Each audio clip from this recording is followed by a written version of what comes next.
Welcome class. Last term पर हमने endocrine glands के बारे में पढ़ा था और इसमें हमने ये बताया था कि इसका मैकेनिज्म ऑफ हार्मोन एक्शन जो है वो किस प्रकार से होता है। हम लास्ट जो हमने बात करी थी वो था हार्मोन की क्रियाविधि कोशिका कला के स्तर पर और जीन्स के स्तर पर ये किस प्रकार की होती है।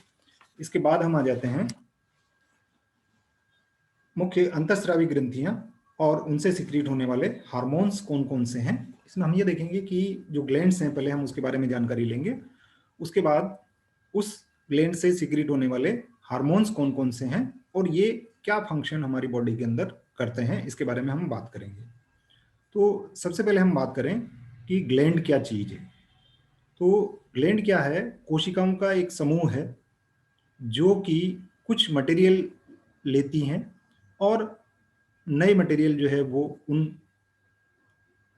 टिश्यू और उनको ये वापस देती है। It is a group of cell which take certain material from tissue fluid and make new substances of them. ये कुछ मटेरियल को ले रही है और उससे कुछ नए सब्सटेंसेस का निर्माण जो है वो कर रही हैं और ये सिक्रीशन का काम करती हैं, यानी ये श्रावण का काम करती हैं। इनका वर्गीकरण अगर हम देखें तो दो प्रकार की ग्रंथियां जो हैं वो होती हैं। एक होती है एक्सोक्राइन ग्रंथियां, बहिस्रावी ग्रंथियां जिन्हें हम कहते हैं, जिनमें की कुछ डक्ट्स जो हैं या नलिकाएं जो हैं वो पाई जाती हैं जो कि किसी कैविटी के अंदर उस नलिका के द्वारा अपना सिक्रीशन जो है वो वहां पर कर देती है। दूसरी जो ग्लैंड है जिनके बारे में हम यहाँ पर डिटेल से बात करने वाले हैं वो है आपकी अंतःस्रावी ग्रंथियां या एंडोक्राइन ग्लैंड्स, या जिनको हम डक्टलेस ग्लैंड जो है वो कह रहे हैं, जो कि अपना सिक्रीशन जो है वो डायरेक्टली ब्लड के अंदर सिक्रीट करती है, क्योंकि इनके अंदर आपको डक्ट्स जो है वो नहीं पाई जाती है। ओके, यहाँ पर हम देखें इसको, इस डायग्राम के थ्रू हम सारी जो ग्लैंड्स हैं उनको हम देख सकते हैं। मेजर एंडोक्राइन जो ग्लैंड्स है हमारी, एक है आपका हाइपोथैलेमस। इसको आपके बुक में इतना डिटेल में नहीं दे रखा है, लेकिन ये एक मुख्य ग्रंथि है। एक है पीनियल ग्लैंड, दूसरा है पिट्यूटरी ग्लैंड, जिसको कि हम बात करेंगे पिट्यूटरी ग्लैंड से हम स्टार्ट करेंगे कि एंटीरियर पिट्यूटरी होती है, फिर एक पोस्टीरियर पिट्यूटरी होती है, फिर थायराइड है, फिर पैराथायराइड है, थाइमस है, एड्रिनल ग्लैंड है। उसमें दो पार्ट जो हैं अलग अलग सिक्रीट करते हैं, ये कॉर्टेक्स एक और एक मेडुला। और इसी तरह से अग्नाशय में पाए जाने वाले आपके जो पेंक्रियाज की हम बात कर रहे हैं, यहाँ पर इस डायग्राम में इन सब की पोजीशन जो है वो आपको यहाँ पर दिखा रखी है। पेंक्रियाज जो है वो यहाँ पर पाए जाते हैं ड्यूडिनम और आमाशय के बीच का जो यू शेप पार्ट बनता है वहाँ पर, और इसमें आपका आइलेट्स ऑफ लैंगरेंस जो है वो पाए जाते हैं। दूसरा गॉनेट्स, जो कि मेल में टेस्टिस होते हैं और फीमेल में ओवरी होती है, जिनका नंबर 2-2 होता है। और ग्लैंड्स जो है हमारी बॉडी में कितनी कितनी होती हैं? एक पिट्यूटरी होती है, 2 थायराइड ग्लैंड होती है, 4 पैराथायराइड होती है, एक थाइमस होती है, 2 एड्रिनल ग्लैंड्स जो हैं वो पाई जाती है, जो कि दोनों किडनी जो है हमारी उनके ऊपर बिल्कुल शीर्ष पर ये यहाँ पर पाई जाती हैं। इसी तरह से आइलेट्स ऑफ लैंगरेंस जो हैं वो डिस्ट्रीब्यूटेड होते हैं इसके अंदर, और 2 ओवरी होती है फीमेल में और मेल में 2 टेस्टिस जो हैं वो पाए जाते हैं। इसके अलावा जो हार्मोन सिक्रीट किए जाते हैं हमारे शरीर में वो है आपका एक तो आमाशय और एक आपका स्मॉल इंटेस्टाइन और प्लेसेंटा। ये भी हार्मोन सिक्रीशन का काम जो है वो करते हैं, इनके बारे में भी हम बात करेंगे। जो हाइपोथैलेमस है ये आपका ब्रेन का पार्ट है, और यहाँ पर पिट्यूटरी ग्लैंड जो है वो और पीनियल ग्लैंड जो है वो यहाँ पर ये पोजीशन इनकी, ये पिट्यूटरी है और ये पीनियल ग्लैंड है। ये आपकी थायराइड ग्लैंड है यहाँ पर, जो कि आपका ट्रेकिया के दोनों ओर यहाँ पर ये पाई जाती है, और इसी में एम्बेड रहती है आपकी parathyroid gland. Okay, then adrenal पर जो मैंने बताया था आपको, किडनी के ऊपर जो एड्रिनल ग्लैंड जो है वो पाई जाती है, इसको सुप्रा रीनल ग्लैंड भी इसीलिए कहा जाता है कि किडनी के ठीक ऊपर ये पाई जाती है। इसी तरह से पेंक्रियाज के अंदर आपका आइलेट्स ऑफ लैंगरेंस और ओवरीज और टेस्टिस, ये मुख्य ग्रंथियां हैं जिनके बारे में हम इस चैप्टर में चर्चा करेंगे कि ये किन हार्मोन का सिक्रीशन जो है वो करती है। ओके, तो हाइपोथैलेमस को हम अभी नहीं ले रहे हैं, और चलिए मैं इसको ले ही लेता हूं ताकि आपको ये चीज भी जो है वो समझ में आ जाएगी कि हाइपोथैलेमस जो है वो हमारे ब्रेन जो सेंट्रल नर्वस सिस्टम है इसका पार्ट जो है वो होता है, और ये डायग्राम जो है वो इसकी पोजीशन को बता रहा है कि आपका हाइपोथैलेमस इसमें इस जगह के ऊपर पाया जाता है। ओके, काम क्या करता है ये कि ये रेगुलेट करता है इमोशंस को, फीडिंग को, भोजन करने को, और संतृप्ति केंद्र इसके अंदर पाए जाते हैं। प्यास लगना और बॉडी टेम्परेचर, ये आपके शरीर का जो ताप है वो इसके द्वारा नियंत्रित जो है वो किया किया जाता है। इसके अलावा एक और जो फंक्शन ये करता है वो है अग्र और पश्च पीयूष काय, पिट्यूटरी ग्लैंड से हार्मोन के सिक्रीशन के का नियंत्रण इसके द्वारा किया जाता है। पिट्यूटरी में इसके बारे में थोड़ा सा और हम वहां पर बात करेंगे कि यहाँ पर 7 जो है वो रिलीजिंग हार्मोन जो है वो हाइपोथैलेमस के द्वारा बनाए जाते हैं।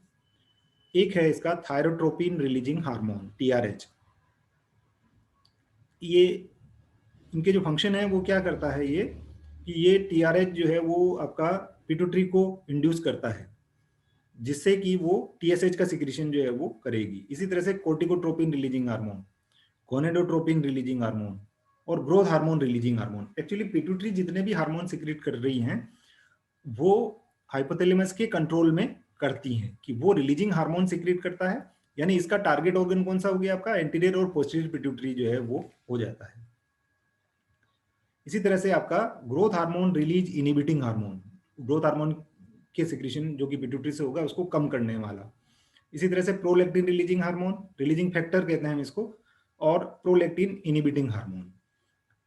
ये सभी हार्मोन जो हैं वो ब्लड के अंदर रिलीज किए जाते हैं और ये कैपिलरीज के द्वारा ट्रेवल करते हैं और पिट्यूटरी तक ये जाते हैं। अब हम आ जाते हैं पिट्यूटरी ग्लैंड के ऊपर।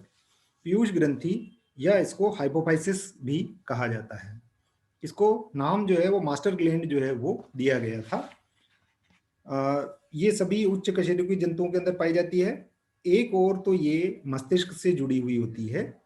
इसमें आप देख रहे हैं हाइपोथैलेमस के ठीक नीचे की ओर ये पाई जाती है। ये पिट्यूटरी ग्लैंड की पोजीशन आपकी यहाँ पर ये रहा पिट्यूटरी ग्लैंड वाला, ये सेरिबेलम है, ये ब्रेन स्टेम हो गया आपका। तो ये ब्रेन स्टेम हो गया और ये आपका हाइपोथैलेमस हो गया। तो हाइपोथैलेमस से लगभग जुड़ी हुई उसके पास में स्थित ये ग्रंथि जो है वो होती है। ठीक है, तो ये मस्तिष्क और अंतःस्रावी तंत्र के मध्य जो है वो एक मुख्य कड़ी होती है। बहुत इंपॉर्टेंट ग्लैंड है ये, और ये सारे जो फंक्शनल इंटीग्रेशन की स्थिति को बनाए रखती है। तो इसकी पोजीशन को और इसकी क्रियात्मक अवस्था को देख करके इसके ऊपर 1 नंबर का क्वेश्चन पूछा जाता है कि इसको मास्टर ग्लैंड का नाम किसने दिया था। इसको एक तो नाम दिया जाता है मास्टर ग्लैंड का, एक दिया जाता है इसको लीडर ऑफ ऑर्केस्ट्रा। ये 2 नाम जो हैं वो इनको दिए गए थे, और ये ध्यान रखें वेसेलियस नाम के जो साइंटिस्ट हुए हैं उनके द्वारा ये नाम जो है वो इसको दिया गया है। लेकिन बाद में हमें ये ज्ञात हुआ, जैसे मैंने पहली ग्लैंड आपको दिखाई थी हाइपोथैलेमस, कि पिट्यूटरी ग्लैंड जो है वो स्वयं, हालांकि ये दूसरी सभी ग्लैंड से स्रावित होने वाले हार्मोन को नियंत्रित करती है, लेकिन वास्तव में ये मास्टर ग्लैंड नहीं कही जा सकती है, क्योंकि ये खुद जो है वो हाइपोथैलेमस से सिक्रीट होने वाले हार्मोन के नियंत्रण में रहती है। तो हाइपोथैलेमस के द्वारा नियंत्रित की जाती है, इसलिए अब हम इन उपनामों का प्रयोग जो है वो नहीं करते हैं। तो गैलेन, इसको पिट्यूटरी ग्लैंड का नाम किसने दिया? इसको गैलेन नाम के एक साइंटिस्ट थे, उन्होंने इसको नेजल सिक्रीशन करने वाला मान करके और इसको पिट्यूटरी का नाम दिया गया था। इसका अर्थ क्या है कि एक पिट्यूटरी का मतलब होता है अर्ध तरल, सेमी लिक्विड टाइप का सब्सटेंस या श्वसन नाल में उपस्थित पदार्थ, इससे था इनका मतलब, इसलिए इसको इन्होंने पिट्यूटरी ग्लैंड का नाम दिया। तो वेसेलियस ने मास्टर ग्लैंड का नाम दिया और पिट्यूटरी ग्लैंड का नाम इसको गैलेन के द्वारा दिया गया। अब ये कहाँ पाई जाती है, इसको अगर हम देखें कि ये आपके हाइपोफाइसियल फोसा जो स्फिनॉइड बोन है आपकी, उसमें हाइपोथैलेमस के नीचे की ओर ये पाई जाती है, जैसा कि मैंने अभी आपको डायग्राम में दिखाया था कि ये आपका हाइपोथैलेमस है बिल्कुल यहाँ पर ये, और इस हाइपोथैलेमस के ठीक नीचे आपका ये पिट्यूटरी ग्लैंड जो है वो पाई जाती है, और इसका वेट जो है वो लगभग 500 मिलीग्राम के आसपास होता है। अब ये जो ग्लैंड है इसको 3 भागों में डिवाइड किया गया है। सबसे पहला भाग है अग्र पीयूष काय, या इसको एडिनोहाइपोफाइसिस भी कहा जाता है। अग्र पीयूष काय या एडिनोहाइपोफाइसिस इसको कहा जाता है। ये कौन से हार्मोन का सिक्रीशन जो है वो करती है? एक तो ये करती है आपका ग्रोथ हार्मोन का सिक्रीशन करती है, दूसरा हो गया आपका प्रोलेक्टिन हार्मोन, तीसरा हो गया एमएसएच मेलेनोसाइट स्टिमुलेटिंग हार्मोन, और एक हो गया टीएसएच। अब देखिए ये काम क्या करती है आपका। ग्रोथ हार्मोन जो है वृद्धि को बढ़ाता है, प्रोलेक्टिन हार्मोन आपका सिक्रीशन का काम करवाता है, और मेलेनोसाइट स्टिमुलेटिंग हार्मोन जो है वो आपके पिगमेंट के डिस्ट्रीब्यूशन को कंट्रोल करता है। जो आपका त्वचा है उसमें जो कोशिकाएं हैं उनमें जो मेलानिन की मात्रा को, उसके डिस्ट्रीब्यूशन को नियंत्रित करने का काम करता है। थायराइड स्टिमुलेटिंग हार्मोन ये थायराइड ग्लैंड को कंट्रोल करता है, जिससे कि वो आपका थायराइड हार्मोन जो सीक्रेट होते हैं, थायरोक्सिन होता है, जो थायराइड ग्लैंड में हम डिटेल से पढ़ेंगे इसके बारे में, try iodothyronine T3 T4 TS, ये TSH के कंट्रोल में सिक्रीशन इनका होता है। इसी तरह से एड्रीनोकोर्टिकोट्रोपिक हार्मोन, ये हार्मोन आपका अधिवृक्क ग्रंथि जो होती है, उस अधिवृक्क ग्रंथि ACTH इसको शॉर्ट फॉर्म में कहा जाता है। तो इसमें से किसी भी हार्मोन का फुल फॉर्म आपसे पूछा जा सकता है, इसलिए आप इनका नाम लिखें कॉपी में, अपना नाम, इनका सबका नाम लिख करके, और ध्यान रखें इनको, इनके एब्रेविएशंस जो हैं वो याद करें कि इनकी शॉर्ट फॉर्म GH है तो उसका मतलब क्या हुआ, ग्रोथ हार्मोन हो गया, है ना। इसी तरह से FSH फॉलिकल स्टिमुलेटिंग हार्मोन, ये आपके ओवरी से फीमेल सेक्स हार्मोन्स के सिक्रीशन करने का काम जो है वो करती है। और ल्यूटिनाइजिंग हार्मोन, ये आपके मेमोरी ग्लैंड से सिक्रीशन करवाने का काम जो है वो करती है। जो ग्रोथ हार्मोन है आपका, उसकी वजह से आप ये देख सकते हैं कि हाइट के ऊपर किस प्रकार से इफेक्ट जो है वो पड़ता है इसका। दूसरा जो भाग है इसका वो है पोस्टीरियर पिट्यूटरी या न्यूरोहाइपोफाइसिस इसको कहा जाता है। यहाँ पर हम इसका स्ट्रक्चर भी डिटेल में देख सकते हैं। इसके स्ट्रक्चर की अगर हम बात करें तो पीयूष ग्रंथि का जो डेवलपमेंट है, पीयूष ग्रंथि का डेवलपमेंट जो है वो एक्टोडर्म से होता है, और इसका परिवर्तन दो भिन्न क्षेत्रों से होता है।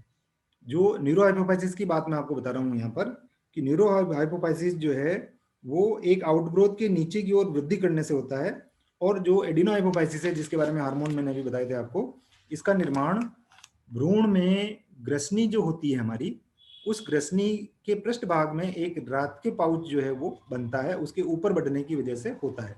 और एक और भाग होता है इसका पार्स इंटरमीडिया, ये रात के पाउच के इनफंडिबुलम पार्ट के संपर्क में आने से होता है। तो यहाँ पर देखिए आप इसको, ये तो हो गया आपका हाइपोथैलेमस, और ये अब इसके उसको आने वाली ब्लड सप्लाई है, और ये पेरीवेंट्रिकुलर न्यूक्लियस है जो कि एक्चुअली हाइपोथैलेमस जो है में वो सिक्रीट करने का काम करते हैं, और ये आपका पोस्टीरियर पिट्यूटरी है, और ये आपका एंटीरियर पिट्यूटरी है, एडिनोहाइपोफाइसिस जो है उसको हम कहते हैं। तो पोस्टीरियर पिट्यूटरी, इस डायग्राम में पोस्टीरियर पिट्यूटरी और हाइपोथैलेमस के बीच का संबंध जो है वो बताया गया है कि हाइपोथैलेमस के अंदर जो न्यूक्लियस होते हैं, पेरा वेंट्रिकुलर न्यूक्लियस और सुप्रा ऑप्टिक न्यूक्लियस, ये इन हार्मोन्स का सिक्रीशन करते हैं जो कि पोस्टीरियर पिट्यूटरी तक पहुंचाए जाते हैं, और उसके बाद पोस्टीरियर पिट्यूटरी जो है वो इसको सिक्रीट करने का काम जो है वो करती है। तो इससे मुख्य रूप से दो हार्मोन जो हैं उनका सिक्रीशन जो है वो किया जाता है, एक ऑक्सीटोसिन हो जाता है, और दूसरा एंटी डायूरेटिक हार्मोन या ADH, जो कि हमारे किडनी से जल के पुनरावशोषण को प्रभावित करता है। इसको हमने फिजियोलॉजी ऑफ एक्सक्रीटरी सिस्टम में डिटेल से हमने इसके बारे में बात करी थी। ओके, इसको जो ब्लड सप्लाई मिलती है, ये ध्यान रखें आप कि ये इंटरनल कैरोटिड आर्टरी से पीयूष ग्रंथि को ब्लड सप्लाई जो है वो मिलती है। जो इंटरनल कैरोटिड आर्टरी है आपकी, ये पश्च पीयूषिका धमनी और अग्र पीयूषिका धमनी निकल करके और पीयूष ग्रंथि यानी पिट्यूटरी ग्लैंड को ब्लड की सप्लाई करने का काम यहाँ पर ये करती है। और कुछ अग्र पीयूष धमनियां जो है वो पार्स डिस्टलिस भाग को, और कुछ धमनियां हाइपोथैलेमस को रक्त का संचरण का काम जो है वो करती है, और यहाँ से रक्त वापस हाइपोथैलेमस की शिरिकाओं, वेन्यूल्स जिनको हम कह रहे हैं, से पार्स डिस्टलिस के जो रक्त पात्र सिनुसॉइड जिनको हम कहते हैं, वहां आकर के हाइपोफाइसियल पोर्टल सिस्टम ये बनाता है। निवाहिका उपतंत्र जिसको हम कहते हैं, हाइपोफाइसियल निवाहिका तंत्र इसको कहा जाता है। इसकी पोजीशन में बता चुका हूं आपको, और स्ट्रक्चर भी मैंने आपको इसका बता दिया है। 3 लोब इसके अंदर पाए जाते हैं, एडिनोहाइपोफाइसिस, अग्रपिंड और पश्चपिंड। और अग्रपिंड में वापस 3 भाग होते हैं, पार्स डिस्टलिस, पार्स ट्यूबरेलिस और पार्स इंटरमीडिया। इसी तरह से जो पश्च भाग है इसका, जो डायग्राम में हमने यहाँ पर दोनों ही भाग दिखा रखे हैं, वो भी 3 भागों से मिलकर के और बना रहता है। एक को हम कहते हैं पार्स नर्वोसा, दूसरा कहलाता है पार्स फंडिबुलम, और एक कहलाता है मीडियन इमेंस, जो कि इनके बीच वाला भाग जो है वो होता है। ठीक है, तो एडिनोहाइपोफाइसिस का पिट्यूटरी से संबंध जो है वो यहाँ पर इसमें दिखाया हुआ है। और इसके बाद हम बात करें अगर कि इससे जो हार्मोन सिक्रेट हो रहे हैं वो होगा आपका ऑक्सीटोसिन और वेसोप्रोसिन हार्मोन जो हैं वो इसके द्वारा सिक्रेट जो हैं वो किए जाते हैं। चलिए एक बार मैं आपको इन हार्मोन का जो फंक्शन है उसको वापस एंटीरियर पिट्यूटरी से वापस दिखा देता हूँ मैं आपको। एडिनोहाइपोफाइसिस में ACTH, एडिनोकोर्टिकोट्रोपिक हार्मोन, ये जो कोशिकाएं हैं, बेसोफिल कोशिकाएं होती हैं इसकी, कोर्टिकोट्रोप्स, उनके द्वारा सिक्रेट किया जाता है। और फंक्शन क्या करता है ये, कि ये आपका एडिनल कोर्टेक्स के द्वारा एडिनोकोर्टिकोइड हार्मोन के स्रावण को उत्तेजित करता है। पहला हार्मोन की बात करें हम यहाँ पर, ग्रोथ हार्मोन।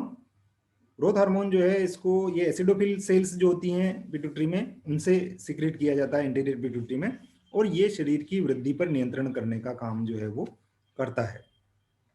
इसी तरह से एक और हार्मोन है आपका ल्यूटिनाइजिंग हार्मोन, जो कि गोनेडोट्रोप सेल्स जो होती हैं बेसोफिल, उनसे ये करता है। और फीमेल में ये ल्यूटिनाइजेशन की क्रिया को उत्प्रेरित करता है। ये आपने फर्स्ट एड में पढ़ा है, ल्यूटिनाइजेशन का प्रोसेस, कार्पस ल्यूटियम का फॉर्मेशन जो है वो होता है इसमें। और मेल में ये जो इंटरस्टिशियल सेल्स होती हैं उनके, सेमिनिफेरस ट्यूब्यूल्स में जो इंटरस्टिशियल सेल्स होती हैं उनके सिक्रीशन का नियंत्रण ये करता है। इसी तरह से एक और हार्मोन है आपका FSH। FSH हार्मोन जो है फॉलिकल स्टिमुलेटिंग हार्मोन। ये हार्मोन जो फॉलिकल हैं, मादा में पुटक जो फॉलिकल होते हैं उनके परिवर्धन का नियंत्रण करता है, और नर में ये शुक्राणु जनन की क्रिया का नियंत्रण जो है वो करता है। इसी तरह से एक हार्मोन और हो गया आपका TSH, जो कि थायरोट्रोप सेल्स जो कि बेसोफिलिक होती हैं उनके द्वारा ये सिक्रेट जो है वो किया जाता है। और काम क्या करता है ये, कि थायराइड के द्वारा थायरोक्सिन हार्मोन के सिक्रीशन का नियंत्रण ये करता है। ये मैंने बता दिया था आपको। इसके बाद में हम एक और हार्मोन आता है आपका मेलेनोसाइट स्टिमुलेटिंग हार्मोन MSH। ये पार्स इंटरमीडिया द्वारा स्रावित किया जाता है और पॉलीपेप्टाइड प्रकृति के ये होते हैं। और 2 प्रकार के हमारे अंदर अल्फा और बीटा MSH जो है वो सिक्रेट किया जाता है, जो कि 18 या 21 अमीनो एसिड्स से मिलकर के और बना हुआ होता है। तो ACTH भी MSH की भांति मेलेनोफोर को उत्तेजित करने का काम करता है। और मेंढक में खास करके आप देखें इसको, तो ये जो है उनमें जो स्किन का कलर है उसको नियंत्रित करने का काम ये करता है। और दूसरे जंतुओं में ये क्रोमेटोफोर्स जो होते हैं उनमें ये उनके अंदर जो मेलेनिन है उसको ये डिस्ट्रीब्यूशन करने का काम जो है वो करता है। इसके बाद हम आ जाते हैं न्यूरोहाइपोफाइसिस के ऊपर, कि 2 हार्मोन इसके द्वारा सिक्रीट जो है वो किए जाते हैं। और ये डायग्राम आपको हाइपोथैलेमस और आपका पोस्टीरियर पिट्यूटरी के बीच का रिलेशन भी बता रहा है। तो न्यूरोहाइपोफाइसिस जो है आपका पोस्टीरियर पिट्यूटरी या न्यूरोहाइपोफाइसिस, इससे ऑक्सीटोसिन और वेसोप्रेसिन, ADH जिसको हम कह रहे हैं यहाँ पर, ये हाइपोथैलेमस के सुप्रा ऑप्टिक और पैरावेंट्रिकुलर न्यूक्लियस के द्वारा बनाए जाते हैं। ये सुप्रा ऑप्टिक न्यूक्लियस हो गया और ये पैरावेंट्रिकुलर न्यूक्लियस जो है वो हो गया है। यहाँ से इनको तंत्रिका तंतुओं के द्वारा न्यूरोहाइपोफाइसिस तक इनको लाया जाता है। देखिए ये न्यूक्लियस है और यहाँ से ये इसके एक्सॉन जो है वो आकर के और यहाँ पर इसको सिक्रीट करने का काम जो है वो करते हैं। न्यूक्लियस क्या होते हैं ये हमने तंत्रिका तंत्र जो पढ़ रहे थे तब भी डिटेल में मैंने आपको बताया था इसमें। तो वेसोप्रेसिन जो है वो लगातार स्रावित होता है और रक्त के परासरण दाब में इस हार्मोन में कमी और वृद्धि पर प्रभाव पड़ता है। तो परासरण दाब के लिए जो रिसेप्टर्स होते हैं वो सुप्रा ऑप्टिक न्यूक्लियस जो है वो होता है। जैसे हम कहें कि रक्त के आयतन में वृद्धि होना या जब सर्दी होती है तब इसके श्रवण में कमी जो है वो हो जाती है। और स्तन ग्रंथियों के सक्रिय भाग होने पर स्तनाग्र के उद्दीपन की अभिक्रिया से ऑक्सीटोसिन जो है वो उत्पन्न होता है, जो कि गर्भकाल में गर्भाशय में फैलाव को नियंत्रित करने का काम करता है। तो ऑक्सीटोसिन की अगर हम बात करें तो ऑक्सीटोसिन जो हार्मोन है वो मादा में गर्भाशय पेशियों के संकुचन पर नियंत्रण करता है, और इसके अलावा सभी प्रकार की हमारी जो स्मूथ मसल्स होती हैं, जो कि मसल्स में बताया था मैंने आपको कि स्ट्रेटेड मसल होती है एक, और एक आपका स्मूथ मसल जो है वो होती है। तो ये जो स्मूथ मसल्स हैं वो इनवॉलेंट्री होती हैं, और इनके नियंत्रण का काम जो है ऑक्सीटोसिन के द्वारा किया जाता है। और फीमेल में मेमरी ग्लैंड से दुग्ध के स्रावण का नियंत्रण भी इसी के द्वारा किया जाता है। और ये फैलोपियन ट्यूब में संकुचन करने का काम भी करता है, जिससे कि शुक्राणु जो है वो अंडाणु की ओर बढ़ पाता है। और जब बच्चे का जन्म होता है उस समय पर बच्चे को गर्भाशय से बाहर निकलने के लिए भी इस हार्मोन की आवश्यकता जो है वो होती है। और इसी तरह से पक्षियों में अंडा देने के लिए भी इस हार्मोन का होना आवश्यक है। ये मछलियों में जनन के व्यवहार को प्रभावित करता है, और इसका प्रभाव जो है वो प्रोजेस्टेरॉन के प्रभाव के द्वारा रोका जा सकता है। ठीक है, तो एलएच हार्मोन के ऊपर भी ये अपना प्रभाव जो है वो रखता है, जिससे कि दुग्ध का सिक्रीशन जो है वो होता है। दूसरा हार्मोन एंटी डायूरेटिक हार्मोन, इसको वेसोप्रेसिन, पिट्रेसिन या एंटी डायूरेटिक हार्मोन, तीन नाम जो हैं वो आपको ध्यान में इसके रखने हैं कि इनके द्वारा ये सिक्रीट जो है वो पोस्टीरियर पिट्यूटरी के द्वारा सिक्रीट होने वाला दूसरा हार्मोन है। तो ये काम क्या करता है कि वृक्क की जो कोशिकाएं और वाहिनियां हैं उनमें जल के अणुओं का पुनरावशोषण करवाता है, और मूत्र में जल की मात्रा को नियंत्रित ये करता है। अब अगर इसकी कमी हो जाती है तब क्या होगा कि मूत्र में जल की मात्रा में वृद्धि हो जाती है, यानी मूत्र का आयतन जो है वो बढ़ जाता है, और ये जो रोग है उसको डायबिटीज इंसिपिडिस कहा जाता है। तो इस हार्मोन की मात्रा में वृद्धि होने पर मूत्र में जल की कमी हो जाती है, और ये हार्मोन जो पेरिफेरल सेल्स हैं इसकी, उन पेरिफेरल सेल्स में धमनियों में संकुचन का काम कर देता है और पेशियों को भी संकुचित कर देता है, इसलिए रक्त के दाब में वृद्धि होती है। तो ऑक्सीटोसिन का ये जो प्रभाव है वो विपरीत दिशा में होता है, अर्थात रक्त वाहिनियों में फैलाव लाकर रक्त के दाब में कमी लाने का काम जो है वो ये करता है। ठीक है, अब एक और चीज जो है वो हम देखें इसमें यहाँ पर कि ये ऑक्सीटोसिन हो गया आपका, एंटी डायूरेटिक हार्मोन हो गया, और ये सभी हार्मोन जो मैंने आपको अभी डिटेल में बताया था कि किस प्रकार से ये क्रिया करने का काम जो है वो करते हैं, इनके बारे में हमने यहाँ पर डिटेल से बात करी है। एक और चीज जो मैं आपको यहाँ पर बताना चाह रहा हूँ वो ये है कि इस हार्मोन की कमी हो जाने पर और अधिकता हो जाने, किसी भी हार्मोन की कमी और अधिकता जो है वो रोगजनक होती है, रोग का कारण जो है ये होती है। तो दो अब सामान्य अवस्थाएं हो सकती हैं। एक तो ये कि उससे हार्मोन के सिक्रीशन में कमी आ जाए, इसको हम अधोपीयूषिता या हाइपोपिट्यूटेरिज्म कहते हैं। तो जब ये कम सक्रिय होता है तो मैंने अभी आपको एक डायग्राम बताया था कि इसकी वजह से ग्रोथ हार्मोन का सिक्रीशन जो है वो नहीं होगा, और उसके कारण से क्या होगा, शरीर की वृद्धि जो है वो कम होती है, और उसके कारण से ड्वार्फिज्म हो जाता है, और वयस्क में टीएसएच की कमी से मिक्सोडिमा रोग हो जाता है, और जनन हार्मोन भी कम हो जाते हैं, जिसकी वजह से बांझपन जो है वो आ जाता है। और अगर इसको किसी कारणवश शल्य क्रिया के द्वारा, सर्जरी के द्वारा निकालना पड़ जाए तो सभी हार्मोन जो हैं उनकी मात्रा में कमी हो जाती है, और सिमंड्स रोग जो है वो उत्पन्न हो जाता है।